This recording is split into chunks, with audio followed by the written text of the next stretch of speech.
Imagine, tu vis un moment un peu dur. Tu doutes, tu rumines, tu te sens seul. Et là, tu décides d'ouvrir ton ordinateur ou ton téléphone et tu tapes pourquoi est-ce que je me sens si seule ou encore comment arrêter d'angoisser le soir. Est-ce que je suis pas en train de gâcher toute ma vie? Et là, ChatGPT te répond. Mais il va pas te répondre juste une réponse voilà qui va te sembler inutile. Non, ça va être une réponse humaine, aidante, dans l'empathie, avec beaucoup de douceur et de bienveillance. Pourquoi je te parle de ça? Parce que de plus en plus de mes patients me parlent de leurs échanges qu'ils peuvent avoir notamment avec ChatGPT. Et je dois dire que c'est vraiment très bluffant. Donc aujourd'hui, on va parler d'un sujet qui me passionne, l'IA et la santé mentale. Je suis Mathilde de Police, psychologue et psychothérapeute en thérapie cognitive, comportementale et émotionnelle. Je suis spécialisée sur les émotions. Tu peux retrouver dans la barre d'infos tous mes outils, que ce soit mes programmes en ligne, mon podcast, mes livres, mon compte Instagram, etc. Je te laisse aller fouiller pour trouver les outils qui te seront le plus adaptés en fonction de où tu en es et de tes besoins. L'IA fait vraiment partie de notre quotidien. Alors, depuis maintenant plusieurs années, mais sans forcément qu'on s'en rende compte. Le meilleur exemple, c'est l'algorithme de Instagram, qui utilise d'ailleurs plusieurs biais, on pourra en reparler après. Et puis, avec l'arrivée de ChatGPT dans nos vies, eh bien, on voit vraiment une vraie évolution dans notre quotidien, dans notre pratique. Et puis, je dois dire que de plus en plus de personnes utilisent l'IA un peu comme un psy de poche. Donc la question que je me suis posée et que je te pose aujourd'hui, c'est est-ce que l'IA peut vraiment remplacer un psychologue? Ce que je vois dans ma pratique, c'est qu'il y a 2 ans, clairement, personne ne me parlait de l'IA. Et aujourd'hui, c'est vraiment presque devenu une forme de banalité. Vraiment, mes patients écrivent leurs peurs, leurs doutes. Alors quand je dis patients, en fait, je suis aussi en train de penser à des amis. Il n'y a pas que mes patients. Et même moi, j'ai pu tester. Mais je vais vous dire pourquoi j'ai arrêté. Et, et en effet, ils partagent leurs doutes, leurs émotions les plus intimes, finalement, à une machine. Et souvent, ils en retirent quelque chose. Et je dois dire que je comprends pourquoi, parce que l'IA a vraiment des avantages réels qui sont presque séduisants. Et donc pour ça, on va aller voir les atouts de l'IA comme si de poche. Faut bien le reconnaître, c'est pratique. Alors j'en ai identifié quelques-uns, il y en a sûrement d'autres, et donc n'hésite pas à me les partager en commentaire. Déjà l'IA, elle va être dispo tous les jours, 24h sur 24, 7 jours sur 7. Donc tu peux l'écrire à 2h du mat quand ça va pas du tout, quand t'es vraiment rempli d'angoisse, et tu vas avoir une réponse immédiate, alors que t'es pas sûr que tes potes soient accessibles, et encore moins une psychologue.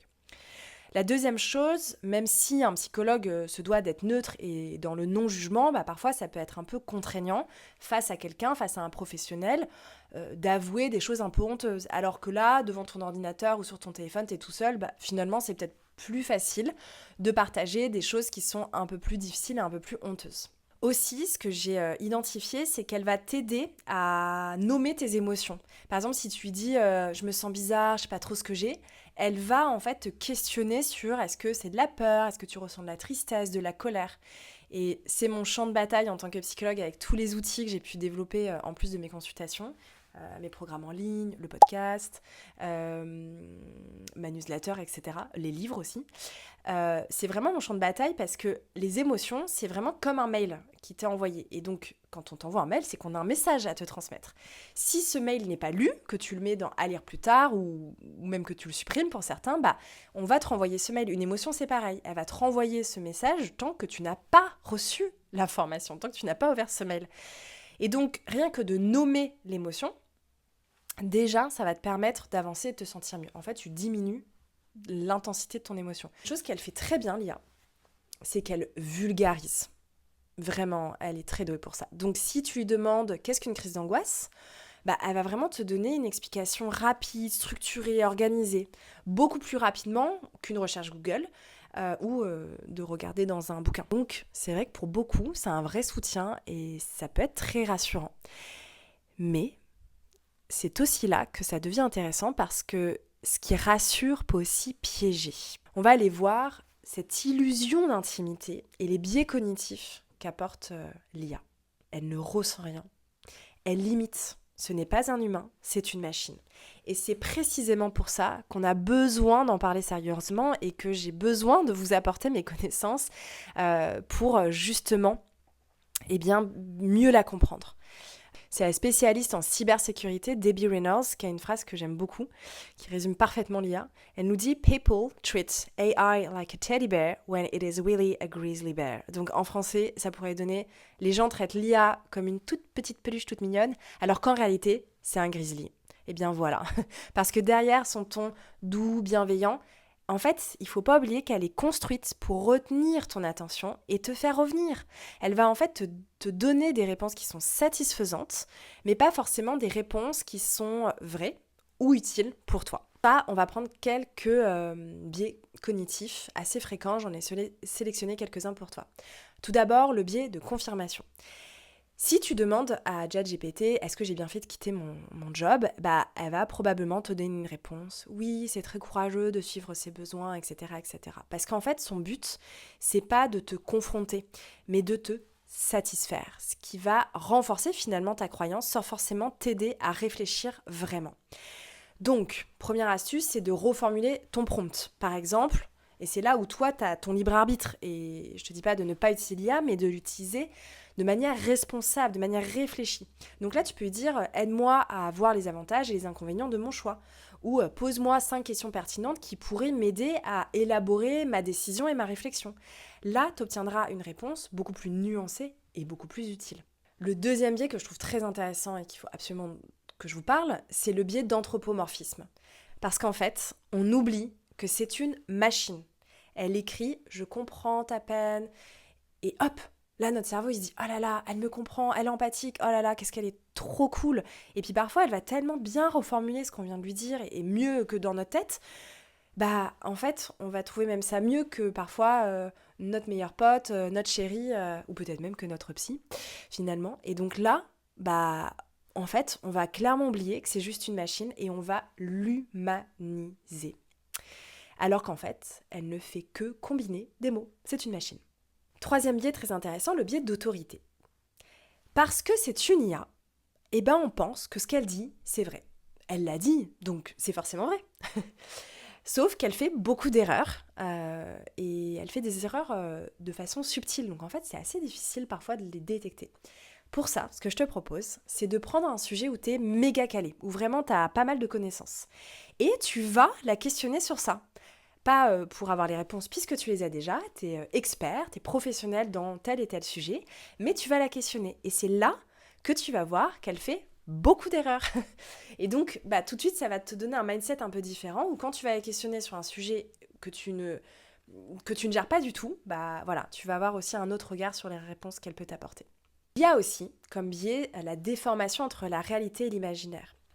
On en a peu parlé en France, mais aux États-Unis, il y a eu l'histoire d'un jeune adolescent qui, c'était pas sur ChatGPT, c'était sur une autre IA générative. Il a créé un prompt d'un personnage dans Game of Thrones, de Daenerys.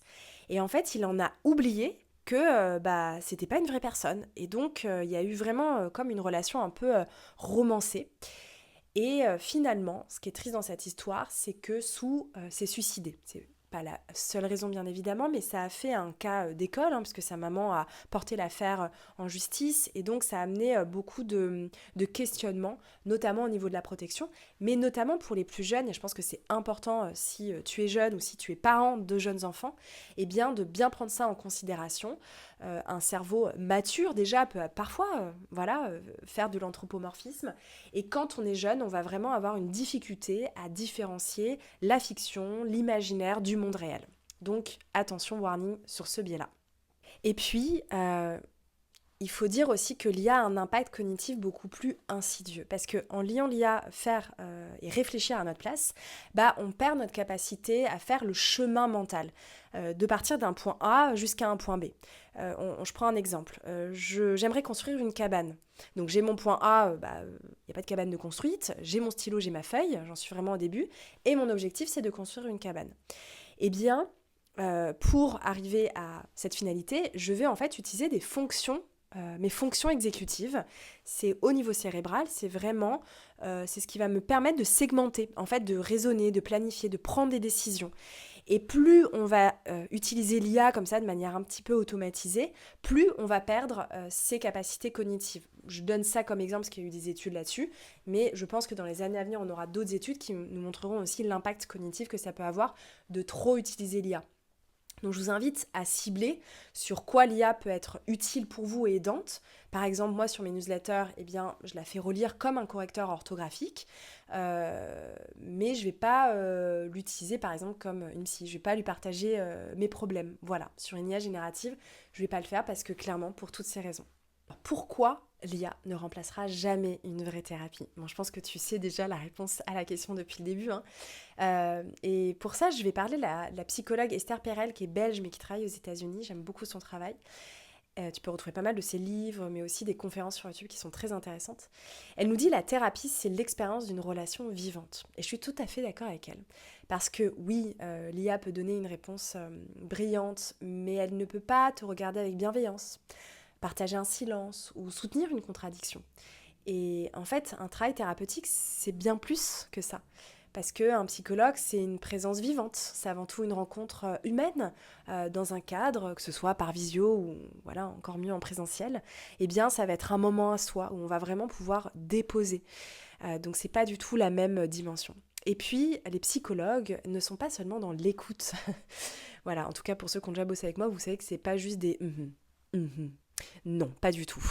On bosse et il y a une écoute active. On utilise, beaucoup de psychologues utilisent, la majorité des psychologues utilisent ce qu'on appelle des outils thérapeutiques. Donc la plupart des psychologues ont continué à se former pour avoir des outils thérapeutiques comme les TCC par exemple, le MDR, l'hypnose, les thérapies de couple, les thérapies familiales, l'analyse transactionnelle, bon voilà, il y en a plein.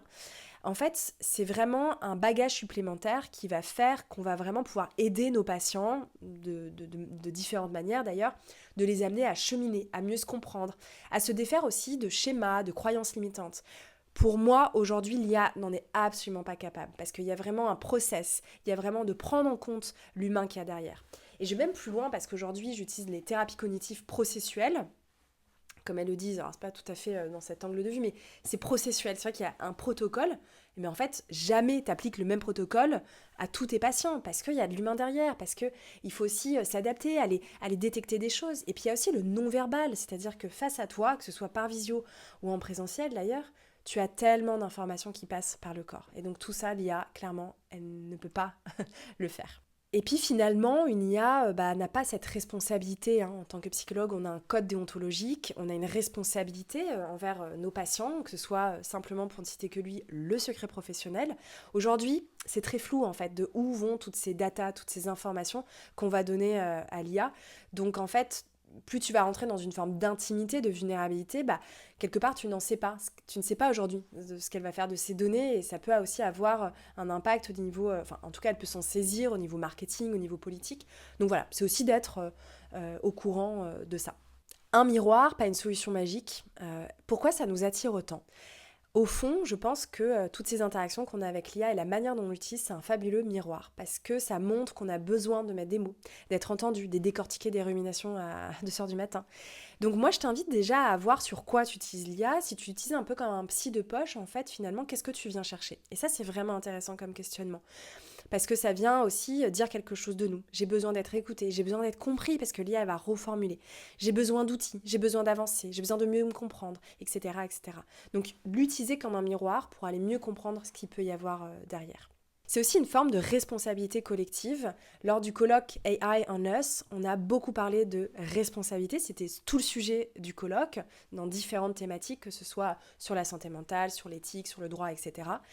Et en fait, comment utilise-t-on l'IA ? Pour quoi faire ? À quel conscient a-t-on conscience de ses limites ? Et donc, c'est de finalement être responsable. Et c'est pour ça que ça me tenait à cœur de faire cette vidéo, de vous partager les connaissances que j'ai pu avoir et recueillir aujourd'hui sur le sujet, parce que c'est ça le vrai enjeu. C'est apprendre à utiliser l'IA en gardant notre libre arbitre, notre esprit critique, notre curiosité, comprendre aussi son objectif pour mieux s'en servir et non s'y soumettre finalement. Donc, est-ce que l'IA va remplacer les psys? Clairement, non, parce qu'un psy, c'est pas juste des réponses, c'est pas juste de confirmer ce que notre patient nous dit, c'est une présence, c'est une rencontre, c'est une expérience, je pense, profondément humaine. Et j'aime bien citer Yuval Noah Harari. Je vous invite vraiment à lire ses livres, ils sont fabuleux, parce que l'IA peut raconter nos histoires à notre place, mais si on lui délègue trop, eh bien on risque finalement de perdre le fil de notre propre récit. Et c'est tout le travail qu'il partage dans ses livres, c'est que l'IA finalement, elle existe déjà depuis des années, là ça prend un peu plus d'ampleur et c'est un peu plus palpable, mais elle fait clairement partie de notre monde de demain. Et pour se protéger de ça, finalement, il nous invite vraiment à se connaître. Donc à faire un travail sur soi, bon là je prêche pour ma paroisse, de faire un travail sur soi, que ce soit par le biais d'une psychologue, mais ça peut être fait de plein de manières différentes, de bien se connaître finalement, de connaître nos blessures, nos traumas, nos limites, mais aussi nos qualités, nos valeurs, eh bien ça va faire qu'on va aussi pouvoir reprendre du pouvoir sur l'IA et ne pas tout lui donner, cette responsabilité. Et vraiment d'arriver à se recentrer, d'écouter notre instinct, de pas tout remettre sur le dos de l'IA. Finalement, la thérapie, elle fait exactement l'inverse de tout ça, elle va vraiment nous redonner le fil, elle nous remet au centre de notre histoire. Et je pense que l'IA est un outil très puissant, si c'est bien utilisé, si on connaît ses limites, mais c'est à nous de décider comment on l'utilise, avec conscience, nuance, et je pense surtout humanité. Si ce sujet t'intéresse, si toi aussi tu sens que le monde change vite et que tu veux mieux comprendre ce que ça fait à nos émotions, à notre manière de penser, je t'invite à t'abonner à la chaîne, à mettre un petit pouce et puis à utiliser les commentaires pour soit me poser des questions, soit rebondir sur ce que j'ai pu dire, si tu es d'accord ou pas d'accord, bien sûr toujours dans la bienveillance et dans la construction. Mais je pense que c'est un sujet qui est vraiment intéressant et je referai sûrement d'autres vidéos ou d'autres podcasts à ce sujet. En attendant, je te remercie de ton écoute et je te dis à bientôt.